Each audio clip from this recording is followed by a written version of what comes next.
10 जनवरी 1966 भारत और पाकिस्तान के बीच शांति समझौते पर हस्ताक्षर होते हैं। भारत का गौरव बढ़ा।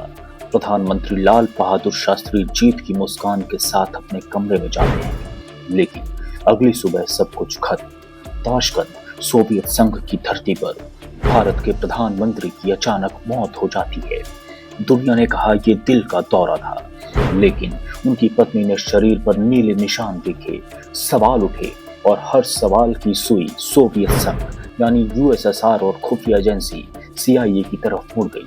क्या ये सामान्य मौत थी या एक छिपी हुई साजिश? ये है द साइलेंस फाइल्स, जहां हम खोलने जा रहे हैं ताशकंद की उस रात का रहस्य। 1965 का भारत पाकिस्तान युद्ध एक भयानक संघर्ष था, जिसने दोनों देशों को भारी नुकसान पहुंचाया। इस युद्ध को खत्म करने के लिए अंतर्राष्ट्रीय दबाव तेज हुआ, खासकर संयुक्त राष्ट्र और सोवियत संघ की तरफ से। सोवियत प्रधानमंत्री अलेक्सी कोसिगिन ने कूटनीतिक पहल की और उज़्बेकिस्तान की राजधानी ताशकंद में 4 से 10 जनवरी 1966 तक शांति वार्ता की मेजबानी की। 10 जनवरी 1966 को लाल बहादुर शास्त्री और पाकिस्तानी राष्ट्रपति अयूब खान ने ऐतिहासिक ताशकंद समझौते पर हस्ताक्षर किए। इस समझौते के तहत दोनों देशों ने 25 फरवरी तक अपनी सेनाओं को युद्ध से पहले की स्थिति पर वापस बुलाने, युद्ध बंदियों को रिहा करने और आर्थिक राजनयिक संबंधों को बहाल करने पर सहमति दी। ये समझौता शास्त्री जी के लिए एक बड़ी जीत थी। उन्होंने भारत को शांति के साथ साथ अपनी गरिमा भी दिलाई, लेकिन ये जीत ज्यादा देर तक नहीं चली। 11 जनवरी 1966 की दरमियानी रात 2 बजे के आसपास ताशकंद में भारत के प्रधानमंत्री की मौत की खबर आई। आधिकारिक तौर पर उनकी मौत का कारण दिल का दौरा बताया गया, लेकिन यहाँ कुछ बड़े सवाल खड़े होते हैं। उनकी मौत की जगह पर कोई पोस्टमार्टम क्यों नहीं किया गया? ताशकंद में कोई मेडिकल रिपोर्ट क्यों नहीं तैयार की गई? या अगर की गई तो उसे सार्वजनिक क्यों नहीं किया गया? शास्त्री जी को पिछली शाम खाना किसने परोसा? ये खाना भारतीय रसोइये ने तैयार किया था, लेकिन शक है कि इसे सोवियत कर्मचारियों ने हैंडल किया था। जब लाल बहादुर शास्त्री का पार्थिव शरीर भारत लाया गया तो उनकी पत्नी ललिता देवी ने एक चौंकाने वाला दावा किया। उन्होंने कहा कि शास्त्री जी के शरीर पर नीले निशान थे और त्वचा पर कटने के निशान थे, जो जहर देने का संकेत हो सकता था। भारत सरकार ने इस मामले से जुड़ी कई खुफिया फाइलों को सार्वजनिक करने से मना कर दिया। सरकार का तर्क था कि इन फाइलों को सार्वजनिक करने से विदेश नीति को नुकसान पहुंच सकता है, एक ऐसा तर्क जो शक को और मजबूत करता है। इस रहस्यमयी मौत में 3 बड़े प्लेयर्स का नाम जुड़ा: सोवियत संघ, अमेरिका की सीआईए और भारत सरकार की प्रतिक्रिया। कुछ सोवियत मीडिया रिपोर्ट्स में दावा किया गया था कि क्रेमलिन ने ताशकंद में ड्यूटी पर मौजूद कुछ वेटर और कर्मचारियों को गिरफ्तार किया था, हालांकि बाद में उन्हें छोड़ दिया गया। एक भारतीय पत्रकार ने दावा किया कि भारतीय दूतावास के रसोइये को समझौते से पहले बदल दिया गया था। संकेत था कि ताज़ा खाना दिया जाए ताकि जहर के सबूत न मिले। शास्त्री जी सोवियत सुरक्षा के कड़े घेरे में थे। ऐसे में उनकी मौत बिना किसी बाहरी हस्तक्षेप के कैसे हो गई? अमेरिकी पत्रकार ग्रेगरी डगलस ने दावा किया था कि शास्त्री और भारत के परमाणु वैज्ञानिक होमी भाभा दोनों की मौत सीआईए की साजिश थी। उन्होंने सीआईए अधिकारी रॉबर्ट फॉली के इंटरव्यू का हवाला दिया, जिसमें कहा गया था कि सीआईए नहीं चाहती थी कि भारत एक परमाणु शक्ति बने। एक थ्योरी ये भी कहती है कि शास्त्री जी ने तिब्बत और लद्दाख के मुद्दे पर दलाई लामा से मजबूत संबंध बनाए थे, तो चीन को नागवार गुजरा।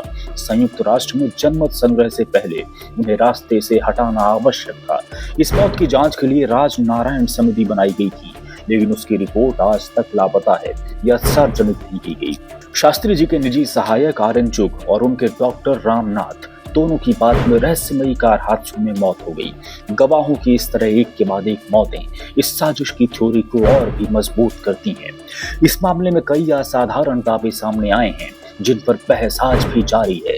पूर्व सेक्रेटरी मोनी चड्ढा, जो ताशकंद में मौजूद थे, उन्होंने विदेशी साजिश के सभी दावों को खारिज कर दिया। उनका कहना था कि सब कुछ सामान्य था और पत्रकारों को बस दूर रखा गया था। रूस की आरबीटीएच ने यह स्पष्टीकरण दिया कि शरीर पर दिखने वाले नीले निशान शायद लाश को सुरक्षित रखने की प्रिजर्वेशन प्रोसेस के कारण बने होंगे, न कि जहर देने से। हालांकि इस स्पष्टीकरण पर भी कई लोगों ने सवाल उठाए। कुछ लोगों ने जोर दिया कि शास्त्री जी को दिया गया दूध या खाना सोवियत कर्मचारियों ने बदला होगा। हालांकि इसका कोई ठोस फॉरेंसिक प्रमाण कभी सामने नहीं आया, क्योंकि कोई पोस्टमार्टम हुआ ही नहीं था। मीडिया और इतिहासकार इस बात पर संदेह जताते हैं कि यूएसएसआर और सीआईए ने मिलकर ये साजिश रची होगी। हालांकि कुछ दस्तावेज सामने जरूर आए हैं, लेकिन पूर्ण और निर्णायक खुलासा अभी भी बाकी है। ये अधूरापन ही इस रहस्य को जीवित रखता है। लाल बहादुर शास्त्री की अचानक हुई मौत का असर केवल उनके परिवार पर नहीं, बल्कि पूरे देश और अंतर्राष्ट्रीय राजनीति पर पड़ा। जय जवान जय किसान का नारा देने वाले नेता की अचानक मौत ने देश को गहरा सदमा दे दिया। देश को एक सिलसिलेवार सवाल मिला, क्या हमने कोई राज खो दिया? उनकी सादगी के कारण उनके प्रति लोगों की दीवानगी, विश्वास और सम्मान बहुत ज्यादा था। ताशकंद समझौते के बाद शांति की जो उम्मीद जगी थी, वो क्षण भर में खत्म हो गई। समझौते के बाद दोनों देशों के बीच संबंधों की दिशा ही बदल गई। भारत में तुरंत नए प्रधानमंत्री के लिए राजनीति की बात छिड़ गया। कई सरकारों ने इस मौत की जांच की मांग की, लेकिन केंद्र ने हर बार फाइल गोपनीय है कहकर इन मांगों को खारिज कर दिया। ये राजनीतिक चुप्पी इस मामले में साजिश के एंगल को हमेशा हवा देती रही है। शास्त्री जी की मौत एक ऐसा राष्ट्रीय आघात थी जिसने भारत के राजनीतिक भविष्य को अप्रत्याशित रूप से बदल दिया। तो सवाल आज भी वही है, क्या 11 जनवरी 1966 को लाल बहादुर शास्त्री की मौत महज एक दिल का दौरा थी, या ये एक बहुत सावधानी से रची गई हत्या की साजिश? उनकी पत्नी के दावे, पोस्टमार्टम की कमी और गवाहों की रहस्यमयी मौतें, ये सब एक गहरे रहस्य की ओर इशारा करते हैं।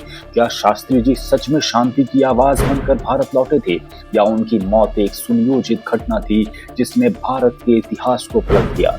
नीचे कमेंट में जरूर बताएं कि आप चाहते हैं कि राजनारायण समिति की रिपोर्ट और विदेशी दस्तावेजों को तुरंत सार्वजनिक किया जाना चाहिए। द साइलेंस फाइल्स के अगले एपिसोड में आपको बताएंगे भारत का एक ऐसा रहस्यमयी मंदिर जो सदियों से अकेला खड़ा है, एक शानदार निर्माण जिसे देखकर आस्था जागती है, लेकिन इस मंदिर के भीतर सालों से कोई देवता ही नहीं रहा। ये एक ऐसा स्थान है जहां भव्यता है, घंटियां हैं, पर भगवान नहीं। क्या ये किसी प्राचीन शाप का नतीजा है, या इसके पीछे कोई गहरा ऐतिहासिक कारण छिपा है? क्यों इस मंदिर को इतना बड़ा त्याग करना पड़ा? हम खोजेंगे उस अनसुलझे रहस्य को जिसने सदियों से भक्तों को दूर रखा है। जरूर देखिएगा अगला एपिसोड सिर्फ द साइलेंस फाइल्स पर। ऐसी ही अनसुनी, अनफिल्टर्ड, अनसेंसर्ड कहानियों के लिए सब्सक्राइब कीजिए the silence files. Bell icon दबाइए ताकि अगली गुमनाम गाथा सबसे पहले आपके पास पहुंचे। हमारी कोशिश यही है कि वो कहानियां जो दबा दी गईं, दुनिया को बताई नहीं गई, उन्हें फिर से जीवित किया जाए, क्योंकि ये बातें आपको कोई और नहीं बताएगा, सिर्फ हम बताएंगे द साइलेंस फाइल्स पर, हर शनिवार, मंगलवार और गुरुवार शाम 7 बजे। क्योंकि कुछ कहानियां किताबों में नहीं, साजिशों की तह में छुपी होती हैं और दस्तावेजों के तहखाने में धूल खा रही होती हैं। इस वीडियो को शेयर करें और हमारी धांसू प्लेलिस्ट में जाएं, जहां देश विदेश की सबसे गहरी हिडन मिस्ट्रीज आपका इंतजार कर रही हैं।